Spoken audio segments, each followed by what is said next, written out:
আগের সেশনে আমরা জানলাম যে ওয়েব 2 জিনিসটা কি, হ্যাঁ, আর আজকে আমরা কিভাবে তৈরি করব বা এটার প্ল্যাটফর্মগুলি আমরা একটু আরও আইডেন্টিফাই করার চেষ্টা করব। এখন আমাকে আপনারা বলবেন যে ওয়েব 2 জিনিসটা কি, আমরা যে গতকাল আলোচনা করলাম, বলেন। হ্যাঁ, সেকেন্ড জেনারেশন অফ ইন্টারনেট, তাই না? ফার্স্ট জেনারেশনে যেটা ছিল, আমরা শুধু কোনো কিছু দেখতাম কিন্তু কোনো রিয়াকশন করতে পারতাম না, কিছু লিখতে পারতাম না, তাই না? ওই লাইক কমেন্ট শেয়ার ওগুলো কিছু করতে পারতাম না। কিন্তু ওয়েব 2 আসার পরে আমি ওইখানে এখন নিজের প্রোফাইল করতে পারি, আবার লাইক কমেন্ট শেয়ার করতে পারি, তাই না? নিজের মতামত ব্যক্ত করতে পারি, তাই না? তাহলে আজকে আমরা চেষ্টা করব ওয়েব 2 ক্রিয়েট করার প্ল্যাটফর্মগুলি জানার জন্য। অলরেডি আমাদের কিছু তৈরি করা হয়ে গেছে এবং আরও কিছু বাকি, এগুলো আমরা দেখার চেষ্টা করব। হ্যাঁ, এটা পড়েন তো।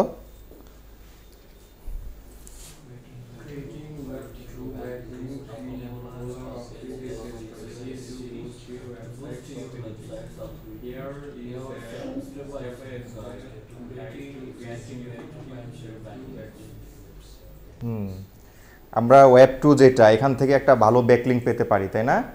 এখানে আমরা বিভিন্ন প্ল্যাটফর্মে আমাদের নিজেদের ওয়েবসাইট বা প্রোফাইল তৈরি করব, আর হচ্ছে আমাদের সাইট বা পোস্টের বা পেজের জন্য ব্যাকলিঙ্ক বিল্ড করব। হ্যাঁ, এতে করে আমাদের উপকারটা কি হবে? আমাদের ওয়েবসাইটের অথরিটি বাড়বে, হ্যাঁ, রিচ বাড়বে, এঙ্গেজমেন্ট বাড়বে, হ্যাঁ, র্যাঙ্ক বাড়বে। এখন দেখেন এখানে রিলায়েবল কিছু ওয়েব প্ল্যাটফর্মের নাম দেওয়া আছে, যেমন চুজ রিলায়েবল ওয়েব 2 প্ল্যাটফর্মস। এখান থেকে দেখেন select high domain authority DA platforms for your web 2 sites. Examples include wordpress.com, Blogger, Wix, Weebly, Medium, Tumblr, Jimdo, Strikingly. এখান থেকে আমাদের কয়টা হয়েছে বলেন তো?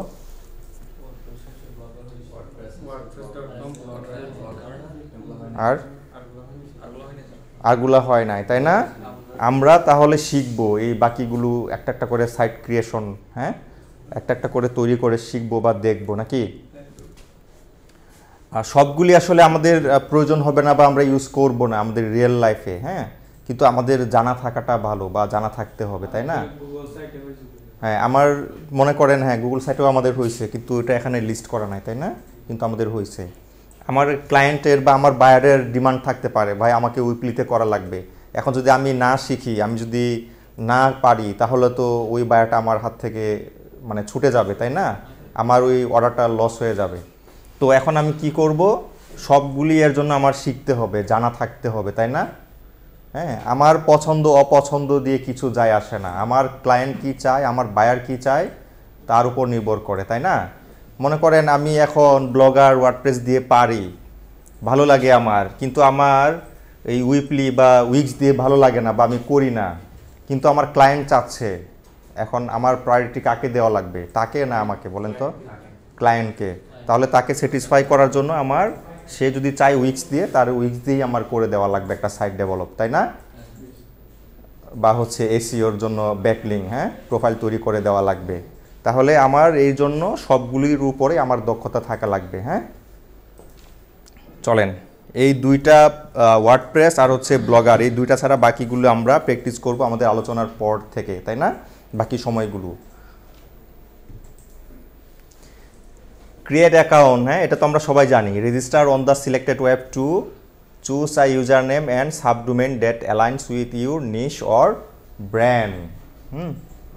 এখানে সাবডোমেনের কথা বলে দিছে আগে ডিরেক্টলি, তাই না? যেহেতু ওইগুলো মেইন ডোমেন থাকবে, হ্যাঁ, তো আমাদের করা লাগবে একটা সাবডোমেন, তাদের আন্ডারে আমরা একটা করব আমাদের নিশের জন্য, আমাদের টপিকের জন্য একটা ছোটো করে। হ্যাঁ, set up the site, add a professional logo, favicon, well crafted about page. Logo তো আমরা বুঝি, এখন ফেভিকন কোনটা? হ্যাঁ, আমাদের সাইটের ইউআরএলে যখন বা আমাদের সাইটে যখন কেউ ভিজিট করবে, উপরে ইউআরএল বা আমাদের নামের উপরে বাম পাশে কোনায় যে লোগোটা দেখা যায়, আইকনটা দেখা যায়, ওটা হচ্ছে ফেভিকন, না? ফেভিকন। আর হচ্ছে কি, and a well crafted about page. About পেজটা খুবই গুরুত্বপূর্ণ আমাদের জন্য। ওটা দেখেই অনেকে ডিসাইড করবে যে এটা কে কোত্থেকে, বা সে কে কী নিয়ে কাজ করে, তার অভিজ্ঞতা কয় দিনের, বা তার থেকে আমি কি আশা করতে পারি। হ্যাঁ, এই ধরনের একটা সিদ্ধান্ত সে নিয়ে নেবে আপনার ওই অ্যাবাউট মি বা পেজটা দেখে। হ্যাঁ, ইনক্লুড কন্ট্যাক্ট ইনফরমেশন আর privacy policy and terms of service if possible. আমার অবশ্যই তাকে কন্ট্যাক্ট ইনফরমেশন দেওয়া লাগবে। কন্ট্যাক্ট ইনফরমেশন যদি না থাকে তাহলে তো আমার সাথে ওই ক্লায়েন্ট বা বায়ার কন্ট্যাক্ট করতে পারবে না, তাহলে তো আমার গোলটা অ্যাচিভ হলো না আলটিমেট। আমাকে দেখে তার মনে হলো যে তাকে দিয়ে আমি কাজ করাবো, সে পারবে, কিন্তু আমাকে যে অর্ডার করবে, কাজ দিবে, সেই মানে কোনো সুযোগ সে পাচ্ছে না, তাহলে তো আর আমার হলো না, তাই না? আমার কন্ট্যাক্ট ইনফরমেশন দিতে হবে। এরপরে আবার কি করা লাগবে, একটা প্রাইভেসি পলিসি দেওয়া লাগবে। হ্যাঁ, প্রাইভেসি পলিসি বলতে এখানে ওই যে আমার সাইটে আপনি ডাটা এন্ট্রি করলে আপনার ডাটা কোথাও বিক্রি হবে না বা লিক হবে না, এটা তো থাকবেই। এটা তো মানে খুব সিম্পল হয়ে যায় এই ক্ষেত্রে, যেখানে আমরা প্রোডাক্ট সেল করব বা সার্ভিস সেল করব। অন্যান্য নিয়মকানুনগুলো তাকে বলতে হবে। হ্যাঁ, টার্মস অ্যান্ড কন্ডিশনস, যেটা যে আমার এখান থেকে সার্ভিস নেওয়ার পরে আপনি 2টা রিভিউ পাবেন, বা লাইফ টাইম রিভিউ পাবেন, বা হচ্ছে কি আনলিমিটেড রিভিউ পাবেন, অথবা লাইফ টাইম সার্ভিস পাবেন, এরকম যে বিষয়গুলি থাকে, এগুলো যদি আমাদের মানে প্রয়োজন হয় তাহলে আমরা এগুলি বসিয়ে দেবো। এগুলি ক্লিয়ার করে নেওয়া লাগবে আগেই ক্লায়েন্টের সাথে, ঠিক আছে? এগুলি যেন ঘোলা না থাকে, পরিষ্কার করা লাগবে এই বিষয়গুলো। পরে সমস্যা হলে যেন আমি এগুলি তাকে বলতে পারি যে আমার টার্মস অ্যান্ড কন্ডিশনের মধ্যে এটা ছিল। হ্যাঁ, ওই যে terms of service if possible. আবার এটাও হইতে পারে যে একবার সার্ভিস নিয়ে ফেললে, পেমেন্ট করা হয়ে গেলে এটা আর মানে ফেরত হবে না, রিটার্ন হবে না। অথবা হইতে পারে যে যদি আপনি সন্তুষ্ট না হন তাহলে 15 দিন বা 1 মাসের ভিতরে গ্যারান্টি, মানি ব্যাক গ্যারান্টি, এরকম হয় না এই বিষয়গুলো।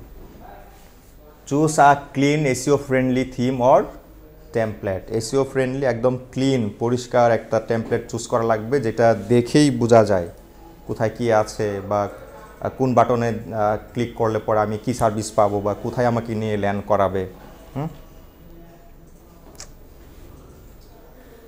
পাবলিশ হাই কোয়ালিটি কন্টেন্ট, এটা তো আমরা ভালো জানি। Post 5-10 unique high quality articles on your web two site. Ensure the content is relevant to your niche and includes keywords strategically. Add images, videos, infographics to enhance the content. 5 থেকে 10টা কোয়ালিটিফুল content আমি post করব বা publish করব। হ্যাঁ, তারপরে ওইখানে অবশ্যই রিলেভেন্ট কিওয়ার্ড দেওয়া লাগবে স্ট্র্যাটেজিক্যালি। আবার ইমেজ অ্যাড করা লাগবে আমার কন্টেন্টে, ভিডিও অ্যাড করা লাগবে, ইনফোগ্রাফিক অ্যাড করা লাগবে, যেন আমার ওই কন্টেন্টটা পরিপূর্ণ বা সমৃদ্ধ হয়। হ্যাঁ, add backlinks, naturally include backlinks to your main website in the content. এটা তো আমি বিভিন্ন প্ল্যাটফর্মে গিয়ে একটা ব্যাকলিং বিল্ড করার জন্য প্রোফাইল তৈরি করলাম বা সাইট তৈরি করলাম, ওইখানে গিয়ে আমার মেইন যে সাইট থাকবে, আমার মেইন যে সার্ভিস, ওটার লিঙ্কগুলি ধরিয়ে দেবো। আমার হইতে পারে যে আমি আমার মার্কেট প্লেসে যে প্রোফাইল থাকবে এখান থেকে আমার অ্যাকাউন্ট লিঙ্কটা দিয়ে দিলাম, অথবা হচ্ছে হায়ার মি যে বাটন, ওটার লিঙ্কটা দিয়ে দিলাম, যেখানে ক্লিক করলে পরে আমাকে সরাসরি হায়ার করতে পারবে বা হচ্ছে অর্ডার করতে পারবে, তাই না? Use a mix of anchor text types, যেমন এখানে হইতে পারে এক্সাক্ট ম্যাচ, যেমন এসইও টিপস, এখানে একটা লিঙ্ক ধরিয়ে দিতে পারি, যেখানে আমার সাইটে একটা পোস্ট থাকবে, ওটার লিঙ্কটা এখানে থাকবে। ব্র্যান্ডেড ইউর ওয়েবসাইটস .com, যেমন এটা একটা ব্র্যান্ড হয়ে যায়, একটা কোম্পানি বা ব্র্যান্ড, একটা প্রতিষ্ঠানের একটা ওয়েবসাইট। হ্যাঁ, generic, click here, learn more, এই ধরনের যে কথাগুলি থাকে, ওখানে যে লিঙ্কগুলি থাকে, এটা জেনেরিক হয়ে যায়। নর্মালি সাধারণত এগুলি বেশি পাওয়া যায়, লার্ন মোর, ক্লিক হেয়ার, তাই না? Place links contextually in the content rather than in obvious spammy ways. আমাদের লিঙ্কগুলি যে আমরা বসাবো, এগুলি অবশ্যই মানে কথায় কথায় চলে আসছে, বা প্রয়োজনে লিঙ্ক দেওয়ার প্রয়োজন হবে তখন আমরা দিব, ঠিক আছে? আমরা স্টাফিং করব না, বা হচ্ছে যে স্প্যামই করব না। আমি একটা বিষয় নিয়ে আলোচনা করছি, কথা বলছি, ওইখানে আসলেই এখন একটা লিঙ্ক দেওয়াটা মানে রেফার করাটা এখন আসলেই মানে খাটে বা যাচ্ছে, তখন আমি দিব, এছাড়া দিব না। তারপরে কি আছে এটা, interlink your web two properties.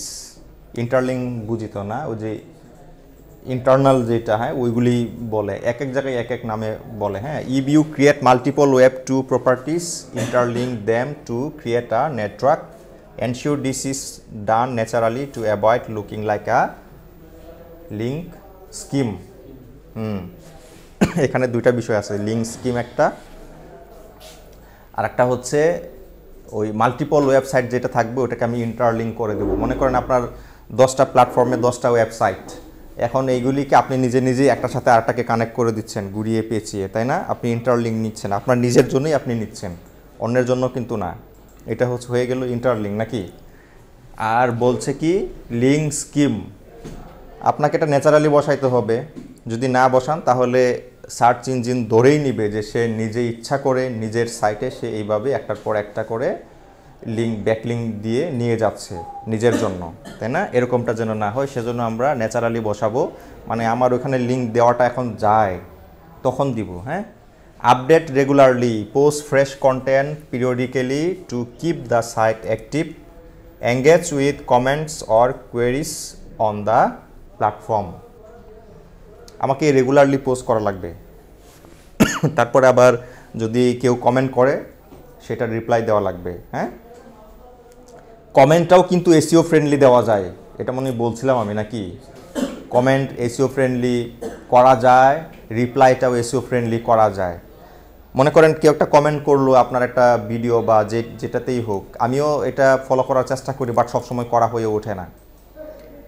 আপনার একটা ভিডিও বা হচ্ছে একটা পোস্ট, এখানে একজন কমেন্ট করলো, এখন আপনি যখন রিপ্লাই দিবেন তখন কি করবেন, আপনার পোস্ট রিলেটেড একটা কিওয়ার্ড বা হচ্ছে টাইটেলটা ওই আপনার ওই কমেন্টে বসিয়ে দেওয়ার চেষ্টা করবেন, ঠিক আছে? তখন কি হবে, ওই কিওয়ার্ড বা টাইটেল রিলেটেড কেউ সার্চ করলে আপনার ওই কমেন্টটা সামনে আসলো, ওই কমেন্টের জন্য আপনার পুরো পোস্টটা চলে আসবে, ঠিক আছে?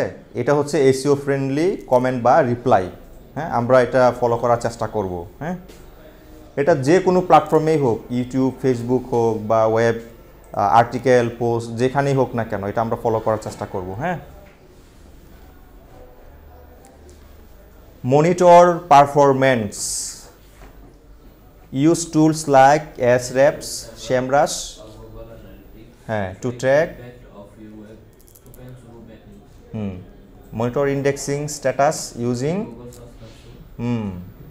এখন আমাদের ওই যে আমরা যে মনে করেন পোস্ট করে দিয়ে আসলাম, এটা মনিটরও করা লাগবে, তাই না? বিভিন্ন ওয়েব প্ল্যাটফর্ম আমরা অ্যাকাউন্ট করলাম বা সাইট তৈরি করলাম, এগুলি আমরা মনিটর করতে পারি এই টুলগুলি ব্যবহার করে, SEMrush, Ahrefs, গুগল অ্যানালিটিক্স। হ্যাঁ,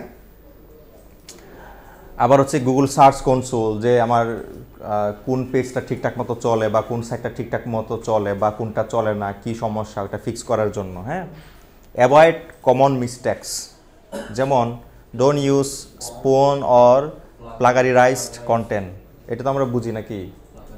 অন্যের কন্টেন্ট চুরি করা, তারপরে হচ্ছে কপিরাইটেড কন্টেন্ট বা হচ্ছে যে এআই দিয়ে জেনারেট করা যে কন্টেন্টগুলো, এইগুলো ইউজ করতে মানা করছে। হ্যাঁ, এগুলি করা যাবে না। আবার avoid over optimization of anchor text, anchor text যেন আমরা ওভার অপটিমাইজ না করি। Ensure the content is valuable and not overly promotional, মানে আমরা প্রমোশন করব ঠিক আছে, কিন্তু এটা যেন মানে এরকমভাবে প্রকাশ না পায় এটা শুধু প্রমোশনই হচ্ছে, প্রমোশনই করছে, এরকম যেন না হয়। কিছু একটা ভ্যালু অ্যাড করব, তারপরে আমরা প্রমোট করব আমাদের প্রোডাক্ট বা সার্ভিস। হ্যাঁ, কোনো প্রশ্ন?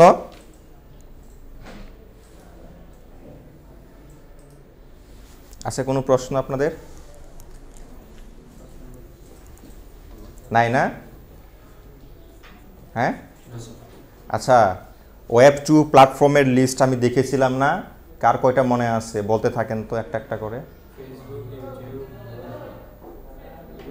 বলেন। এগুলিও তারপরেও আর কি আমি এখানে যেগুলি দেখিয়েছিলাম, ওয়ার্ডপ্রেস, তারপরে ব্লগার, হ্যাঁ, তারপরে টাম্বলার, হ্যাঁ হ্যাঁ, তারপরে মিডিয়াম, তারপরে উইক্স, তারপরে হ্যাঁ উইপলি, কি ছিল?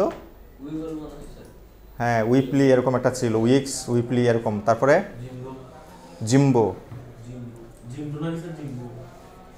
জিম ডো মনে হয়, দাঁড়ান একটা second. Jimdo, Jimdo, Strikingly, হ্যাঁ, উইপলি, মিডিয়াম। আমাদের তো দুইটা হয়ে গেছে, ব্লগার আর ওয়ার্ডপ্রেসের দুইটা হয়ে গেছে না? এই উইক্স, উইপলি এগুলি কিন্তু আপনার ওয়ার্ডপ্রেসের মতোই, ড্র্যাগ অ্যান্ড ড্রপ সিস্টেম। হ্যাঁ, আপনারা এই দুইটা এখন ট্রাই করবেন, ঠিক আছে? সমস্যা হলে আমাকে একটু নক দেবেন, ঠিক আছে? উইক্স, উইপলি যে কোনো একটা করেন, কারণ দুইটা আমরা এখন মানে শেষ করতে পারবো না পরে, ঠিক আছে? আপনারা উইক্স অথবা উইপলি, একদম খুব সিম্পল একটা ওয়ান পেজের মনে করেন, ওয়ান পেজের একটা ওয়েবসাইট করে ফেলেন, অথবা হচ্ছে যদি টেমপ্লেট ওখানে গিয়ে পাওয়া যায় এটা নিয়ে আপনারা একটু ট্রাই মারেন। হ্যাঁ, সাবডোমেন ইউজ করবো আমরা ওদের আন্ডারে। হ্যাঁ, আর আপনাদের বাড়ি কাজ হচ্ছে নোট চেক করা, ইউটিউব গুগল করা, তারপরে বিদায়। হ্যাঁ।